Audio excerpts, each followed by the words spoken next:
Vous êtes un des sages de ce parti, vous connaissez évidemment l'histoire du pays. Sylvanus Olympio a été assassiné, certainement vous avez eu des informations, vous qui êtes âgé. Qu'est-ce que vous pouvez nous dire par rapport à l'assassinat de Sylvanus Olympio lorsque vous êtes en train de peindre le paysage du pays aujourd'hui? Bon. Si c'est que j'avais été informé avance, je vous aurais apporté la correspondance qui a été la goutte d'eau qui a fait déborder le vase, c'est-à-dire la cause immédiate de l'assassinat d'Olympio. Vous savez, Olympio, c'était un bon gestionnaire. Et il ne voulait pas que le Togo soit à la dérive. C'est ainsi que, sans rompre brusquement avec l'ancien colonisateur, il a voulu, au moment de l'indépendance, avoir une monnaie nationale. Parce que être indépendant ne veut pas avoir seulement un drapeau qui flotte, avoir un hymne national, mais il faut avoir l'indépendance économique, l'indépendance politique, l'indépendance financière. Et Olympio voulait l'indépendance économique. C'est ainsi qu'il a écrit il a fait écrire par son ministre des Finances, Auspice Coco, le 10 janvier 1963, une lettre au ministre de la Coopération dans laquelle il demandait qu'on frappe la monnaie togolaise. Il a même donné le libellé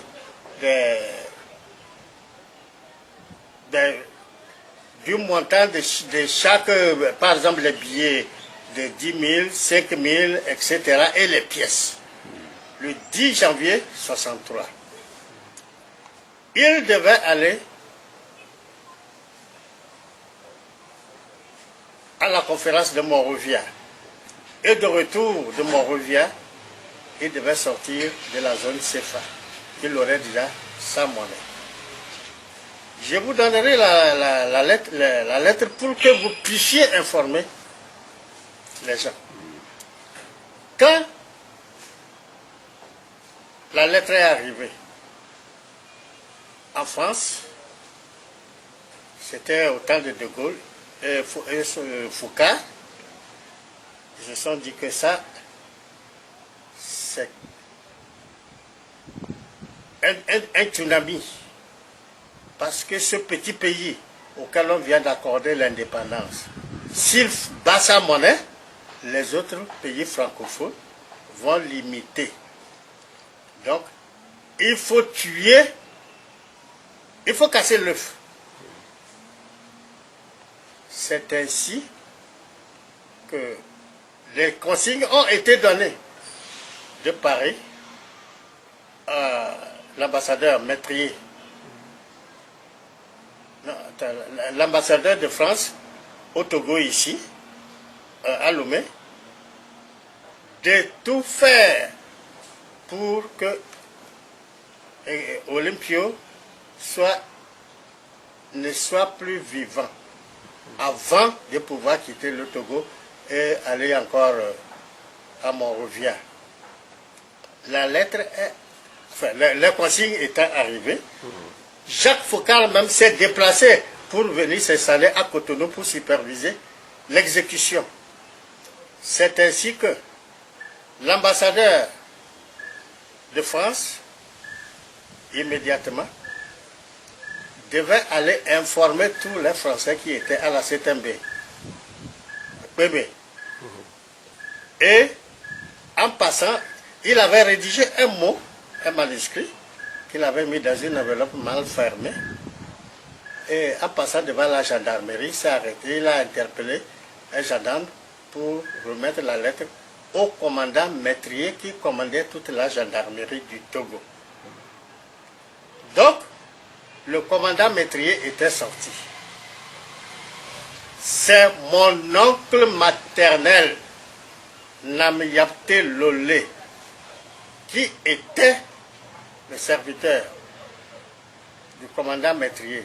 Donc il a reçu la lettre et comme c'était mal fermé, par curiosité, il l'a ouverte, il l'a lu. Il a dit, ah, c'est grave. Il faut éviter ça. Il a couru avec la lettre, aller montrer à Théophile Mali, qui était le ministre de l'Intérieur d'Olympio et qui habite non loin de la gendarmerie. Théophile Mali a recopié la lettre, il lui a remis et Théophile Mali est parti présenter à Olympio. Olympio n'a pas accordé une importance. C'est ainsi que Théophile Mali lui l'a fui sur le Bénin et les ministres qu'il a pu informer, eux, ils sont partis, certains vers le Ghana, d'autres vers le Burkina Faso. Et c'est ceux qui n'avaient pas été informés qui ont été arrêtés. Donc le coup d'État a été fomenté par la France parce que Olympio voulait battre la monnaie togolaise. Voilà, le président Olympio a eu ces informations, mais il n'a pas pris soin de les prendre au sérieux. Il n'a pas accordé une importance parce qu'il comptait sur sa popularité. Mais il n'était pas aussi estimé comme il le croyait. Parce qu'il avait dans le pays des gens qui étaient contre lui. Par exemple, les gens du Parti Togolais du Progrès, PTP. Et même l'aile militante du culte, la Juventus. Et même, il y a des partis que les Français avaient fait créer pour empêcher les nationalistes d'aller à l'indépendance. C'est le cas du UCPN, Union des chefs de population du Nord, d'Antoine Meyachi et de Mama Fousseni, qui étaient juste des épines sous les pieds des nationalistes qui luttaient pour l'indépendance. Voilà. Est-ce que, tel que ça fonctionnait à l'époque, on peut dire que la gestion du pays dans l'intervalle de 2 ou 3 ans de Sylvanus Olympio, c'était une gestion tribale, régionaliste? Non. Olympio n'avait... D'abord, laissez-moi vous dire que la grand-mère d'Olympio est une parente à moi. Elle est de Corbongo. Elle s'appelait Afay. Elle est courte, tête noire. C'est une tante. Donc, Olympio savait que le Nord, sa grand-mère venait du Nord. Et il avait en considération les gens du Nord. C'est ainsi que le président d'honneur du culte, c'était le chef canton de Corbongo, M. Dobli. Donc, Olympio n'était pas un régionaliste. Les gens pourront avancer que quand il a créé son premier gouvernement, il n'avait pris que 2 du Nord. Et pour cause, quand vous formez un gouvernement, c'est avec des gens de confiance. Ceux qui ont fait leur preuve avec vous, c'est ainsi que il y avait Namoro Karamoko, qui était ministre de l'Agriculture, il est de Mango, et N'Djambara, qui était son parent, c'était l'un des inconditionnels du culte dans la savane, N'Djambara. Ensuite, il y a Martin Sankariga. Martin Sankariga, ce sont les députés cultes, les Gagba Laurent, etc., qui ont coopté Martin Sankariga pour qu'il soit ministre. Pour que eux, les députés, ils restent solidaires entre eux et travaillent bien pour leur milieu. C'est eux qui ont proposé Martin Sankariga au lieu d'un de leurs députés qui était député. Donc, Martin Sankarga a été le deuxième du Nord et il était le ministre de l'Éducation nationale. Donc, ceux qui disent qu'il n'y avait pas telle ethnie du Nord, telle ethnie du Nord dans le premier gouvernement d'Olympio, c'est parce qu'ils ne savent pas ou bien ils ne se disent pas que c'était des gens de confiance qu'Olympio avait choisi pour travailler avec lui. Voilà. Voilà, sur l'assassinat de Sylvanus Olympio, aujourd'hui, la vérité est loin d'être connue. Qui a véritablement assassiné Sylvanus Olympio? Tantôt, on parle de général Yadema, feu général Yadema, les Français, complicité des Américains. Vraiment, il y a un flou kafkaïen autour de la question. Et Yadema n'a jamais tiré sur Olympio. Et Olympio a été abattu de 4 coups par l'adjudant POC, PAUC, qui commandait la gendarmerie du Nord. Il était basé à Sokodé. Et le commandant Maîtrier l'avait fait venir pour exécuter cette basse œuvre. C'est l'adjudant POC qui a tiré sur Olympio. Voici comment d'ailleurs ça s'est passé. Et pourquoi Yadema a revendiqué l'assassinat de Sylvanus? Oui, c'est en connaissance de cause. Et Yadema a été acheté par les Français, moyennant C'est-à-dire de l'argent. On lui a donné de l'argent. Et il a accepté de dire que c'est lui. Il a protégé la France en se disant, en se passant pour celui qui a tiré sur Olympio. Non. Olympio est mort, tiré de 4 coups dans le dos par l'adjudant POC et le commandant, le commissaire de police qui a fait le constat du décès peut vous le dire. Goué Akoué, il est encore vivant. Il vous dira 4 coups c'est dans le dos. Et comment ça s'est passé? Quand les putschistes sont arrivés la nuit, vers 11 heures de la nuit, Olympio n'avait que quelques policiers comme garde. Ils ont tiré des coups de semonce. Les putschistes ont tiré des coups de semonce. Olympio, qui était en culotte et en chemise, à son bureau, il rédigeait son discours pour Monrovia. Quand il a vu, il a dit, ah, c'est sérieux. Il a demandé à sa femme, Dina, d'éteindre et de se cacher avec sa nièce qui était, la nièce de Dina qui était avec elle.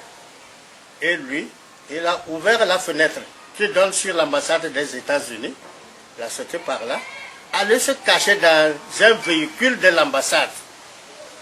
Et les putschistes sont rentrés, ils ne l'ont pas vu.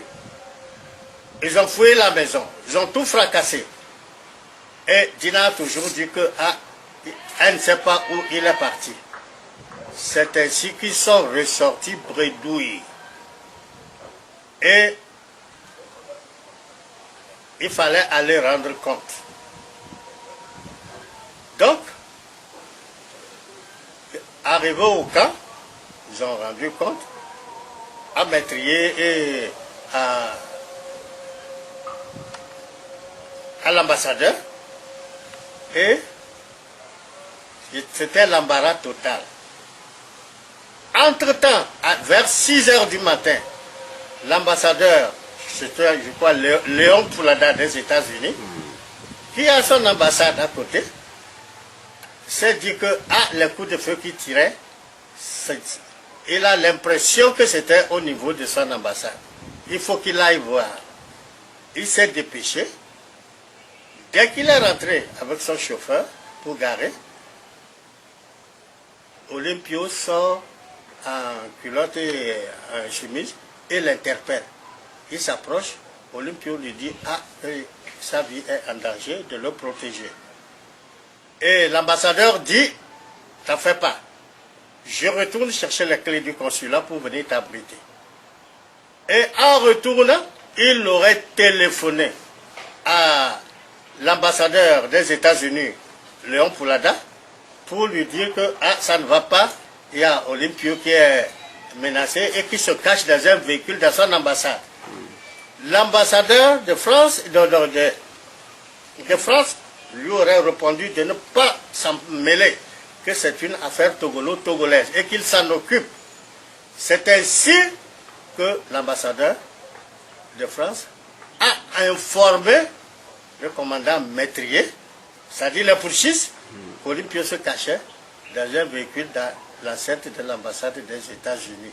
Et ils sont retournés, c'était vers 6 h du matin maintenant. Arrivés comme ils savaient où le trouver, ils ont sauté par-dessus la clôture, ils sont allés directement au véhicule garé, ils ont ouvert, ils l'ont trouvé, ils l'ont dit de sortir, il est sorti. Qu'est-ce que tu fais ici? Mon patron va en tournée et je suis venu pour l'entretien du véhicule. Allez, avance. Sur la rue, comme déjà le jour pointait déjà, il fallait éviter le scandale. C'est l'adjudant Poc qui a dégainé et qui lui a tiré dans le dos. Si on faisait l'autopsie du corps, on trouverait que les balles, ce n'étaient pas des balles ordinaires des fusils, je crois, les masses là, les masses 35 là. Ce n'était pas les balles des fusils masses, mais c'était des pistolets de l'adjudant Poc. 4 coups. Et l'adjudant Poc s'enorgueillissait même en disant, en montrant que c'est avec ça qu'il a, ce pistolet qu'il a tué Olympio. Et c'est avant de quitter le Togo qu'il a remis ce pistolet à Eyadema. Donc, Eyadema n'a pas tué Olympio. Et si vous suivez même les déclarations, les Français croyaient qu'Olympio avait été déjà exécuté la veille. Et RFI avait déjà même annoncé sa mort, alors qu'il n'était pas encore mort. C'est le matin du 13 qu'il a été tué. Donc, si vous suivez les déclarations, vous verrez que c'est décousu. Et tout a été ficelé pour que Eyadema lise et se passe pour le père du coup d'État. Voilà, c'est ça. Depuis lors, le Togo est plongé dans une situation vraiment très difficile au jour d'aujourd'hui. Et vous gardez encore de souvenirs, de son souvenir par rapport à cette situation jusqu'au jour d'aujourd'hui? Au temps d'Olympio, Olympio n'a pas dirigé longtemps le pays. C'est quelqu'un qui a marqué. Vous voyez par exemple l'hôtel Le Bénin, qui est devenu hôtel Ibis. Olympio a retardé la proclamation de l'indépendance pour avoir des infrastructures pour accueillir les hôtes de marque. C'est ainsi qu'il a mis 2 ans pour construire l'hôtel Le Bénin. Et l'hôtel Le Bénin, pour ceux qui connaissent le Ghana, c'est une copie conforme de l'hôtel ambassadeur d'Accra, que Kwame Nkrumah aussi avait construit pour l'indépendance du Ghana. Donc, Olympio avait fait des choses, avait commencé déjà par prendre en main certaines choses. Et si je voulais vous dire, vous faire certaines révélations, je vous dirais que l'ambassadeur, le gouverneur Georges Spénal, en quittant le Togo, n'avait presque rien laissé dans le coffre de l'État. Lui-même, il avait puisé ce qu'il voulait. Et les gardes qui étaient de faction la nuit au gouvernorat, ils en avaient aussi puisé. Je connais l'affaire. Ils en avaient puisé. Et exprès, il a laissé le coffre ouvert pour faire semblant que c'était un oubli et que les gens ont volé l'argent. C'est faux. C'était volontaire. Donc, il a laissé